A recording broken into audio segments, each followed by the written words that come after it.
Il a ouvert brusquement la porte, il était complètement nu, il était en érection. Et en fait, il m'a attrapée par les chevilles. Donc il s'est baissé pour attraper mes chevilles, il m'a redressée. Il m'a pénétrée comme ça à plusieurs reprises.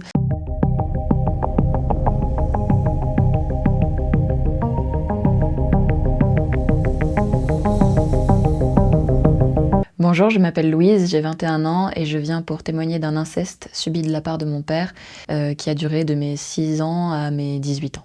Au divorce de mes parents, mon père a eu ma garde exclusive, c'est-à-dire que je ne voyais ma mère qu'un week-end sur 2 et la moitié des vacances scolaires. Pourquoi il a eu la garde malgré le fait qu'il travaillait pas et qu'il s'occupait juste de moi? Tout le personnel qui était autour du divorce a subi des menaces de la part de mon père pour que je reste sous sa garde.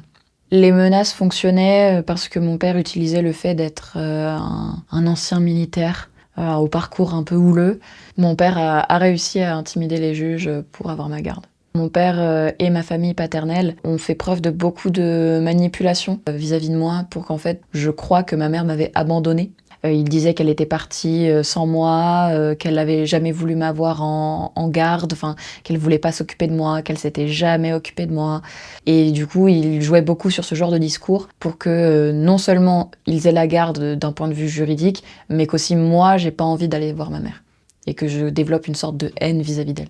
Donc la première fois que mon père m'a violée, j'avais 6 ans. C'était quelques semaines après le départ de ma mère.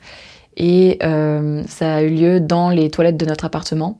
Donc j'étais littéralement en train de faire mes besoins dans les toilettes et en fait mon père est arrivé, il a ouvert brusquement la porte, il était complètement nu, il était en érection et en fait il m'a attrapée par les chevilles, donc il s'est baissé pour attraper mes chevilles, il m'a redressée, il m'a pénétrée comme ça à plusieurs reprises. Très brusquement, ça a fait évidemment horriblement mal. J'en fais des cauchemars encore aujourd'hui et aujourd'hui je m'en souviens mais j'ai eu 12 ans de flou complet et mon cerveau m'avait fait oublier cet événement. Pour les viols, j'ai beaucoup trop d'incertitudes. C'est encore très flou pour moi. Je ne sais pas combien exactement il y en a eu. Je sais qu'il y en a eu plusieurs, au moins une dizaine, durant mes années collège. Et par contre, de mes 10-11 ans jusqu'à ma majorité, en fait, et même avant, mon père avait toujours eu des attouchements très déplacé vis-à-vis de moi. C'était me pincer les fesses, c'était caresser les seins, c'était faire des commentaires sur ma façon de m'habiller, c'était me faire porter des talons aiguilles de 12 cm à 13 ans, me faire porter des robes moulantes. Voilà, m'exhiber pendant les soirées avec des amis en me faisant m'habiller extrêmement vulgairement dans ces soirées-là. Et voilà, c'était vraiment des attouchements, une attitude très déplacée et très incestueuse en fait depuis toujours. J'avais pas de vie de collégienne ni de lycéenne, j'avais une vie de femme. Je participais à la vie de la maison comme si mon père, et en fait c'était pas mon père mais mon mari ou que sais-je. Il y a eu plusieurs fois où je me suis battue avec mon père. Une fois notamment, c'était plutôt au lycée, je devais avoir 16 ans. Et en fait, il m'avait immobilisée et fait tomber, tapé avec son pied, il m'avait donné des coups de pied dans le dos.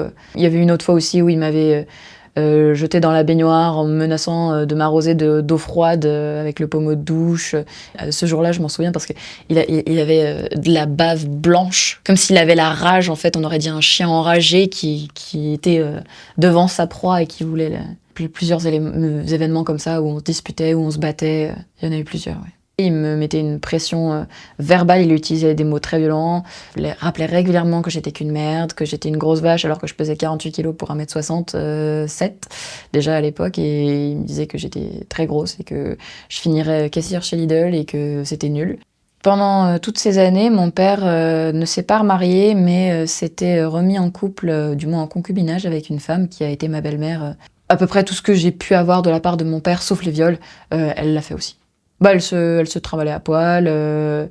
Enfin, sa compagne, du coup, il y a eu plusieurs fois où on avait une piscine, ils se baignaient nus, ils me forçaient à me baigner nus avec eux. Elle avait insisté pour me mettre un tampon, le premier tampon que je voulais utiliser pour les règles, parce que voilà, enfin, elle avait insisté pour me le mettre. Un peu bizarre quand même, surtout que j'avais pas envie. Plusieurs actions, plusieurs scènes comme ça où elle était assez invasive au niveau intimité. Ma belle-mère savait parfaitement ce qui se passait et elle n'a jamais fait en sorte de m'aider. Pendant le collège et le lycée, j'avais beaucoup d'amis qui me disaient « Mais Louise, ton père, il est bizarre, c'est pas normal son attitude, c'est pas normal d'être aussi protecteur », c'était le mot que j'utilisais. Envers toi, tu peux jamais sortir. Pour dire, j'avais même pas le droit d'aller à la messe. Moi qui étais croyante et qui avait envie de pratiquer, j'avais même pas le droit d'aller à la messe le dimanche. Pour moi, c'était banal, c'était le quotidien. Donc jamais j'aurais remis ça en question et mes amis n'allaient pas plus loin dans les détails de ce que eux vivaient pour que je me dise en fait que c'était pas normal ce que moi j'avais au quotidien. Il y a eu très peu de prévention au collège et au lycée sur les agressions sexuelles. J'étais dans un lycée privé catho où il faut pas faire de vagues. On présentait pas le viol comme le truc qui se passe dans la famille. C'était vraiment le gros inconnu, menaçant, l'air bien méchant et qui vient choper une fille et dans la nuit, dans une rue sale, voilà. C'était ça l'image du viol qu'on avait. C'était pas le truc dans la famille, dans la maison, en plein jour. C'était pas ça. Moi, j'ai pas été influencée par MeToo ou tous ces mouvements. C'est pas ça qui m'a permis de me poser la question, ni de me comparer à d'autres histoires. En fait, c'est plutôt des camarades de fac, des filles qui avaient des rapports complètement différents avec leur père et d'autres qui avaient vécu des agressions dans le métro ou autre. Et c'est ces filles-là qui m'ont dit mais Louise, c'est grave ce que t'as vécu. C'est comme ça que j'ai pris la décision de consulter un psychiatre et pour parler de ce que j'avais. Et c'est là qu'on a commencé à creuser et qu'en fait, on a eu plusieurs séances où j'ai eu des grosses crises pendant les séances avec en fait des souvenirs qui revenaient, des souvenirs très sensibles, d'autres viols, d'autres attouchements de la part de mon père.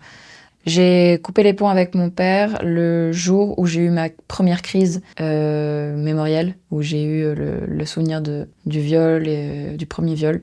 C'est là que j'ai décidé que je lui parlerais plus et même si je lui ai écrit, depuis j'ai coupé les ponts avec lui, je l'ai bloqué. Mes grands-parents aussi sont bloqués parce qu'ils défendent mon père, ils ne veulent pas me croire. J'étais complètement seule du côté paternel, personne ne m'a cru.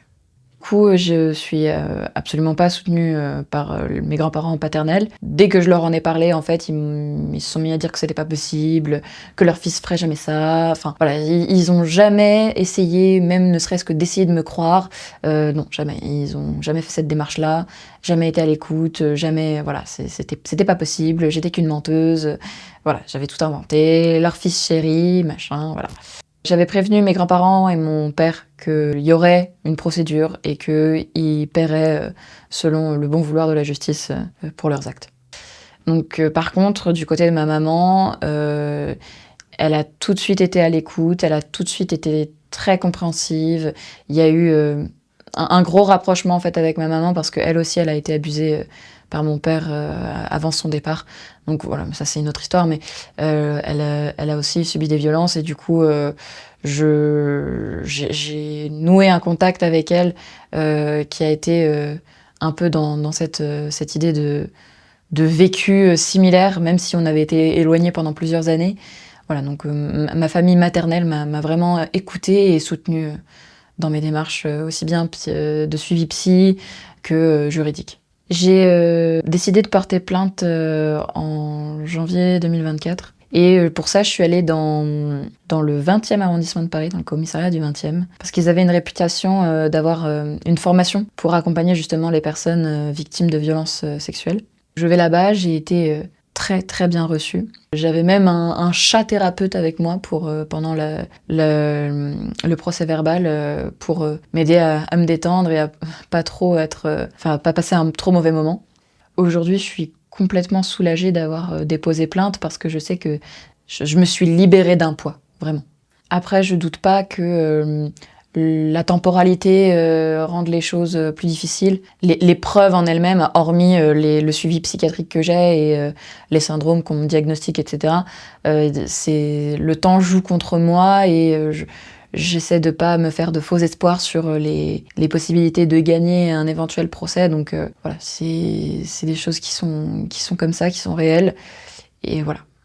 Le fait d'avoir déposé plainte, ça m'a permis de me sentir, victorieuse, sur mon père parce que, aujourd'hui, c'est lui qui a peur, c'est pas moi. Moi, je sais que je suis protégée par la justice, qu'il y a des gens qui me croient, il y a des gens qui me soutiennent et que lui, par contre, il va y avoir un moment donné où ça va lui tomber dessus et je sais qu'il a déménagé d'ailleurs, il vit plus au même endroit. Donc je sais qu'il a peur, je sais qu'il est inquiété et le fait de savoir ça, bah, ça me rassure, ça me rassure. Ça me fait du bien parce que je me dis que, bah, c'est une victoire sur lui. Rien que le fait de savoir qu'il doit se cacher, qu'il doit vivre discret, quelque part, ça me dit aussi qu'il doit, faire attention à ses actes et potentiellement ne pas continuer à faire du mal autour de lui si jamais il avait envie de s'en prendre à d'autres gens. Pour les personnes qui ont vécu ou qui vivent la même chose, que moi, il y a une seule chose à savoir, c'est qu'il faut jamais perdre espoir et si vous savez ce que vous vivez, si vous n'êtes pas dans une phase de déni ou autre, il faut en parler autour de vous, il faut dire les choses, il faut plus garder ça pour vous. Parlez-en, même si vous avez des doutes, si vous n'êtes pas sûr, essayez de poser les questions autour de vous et parlez, parlez. Il faut libérer la parole. Donc pour faire gagner la justice et vous rendre justice à vous-même.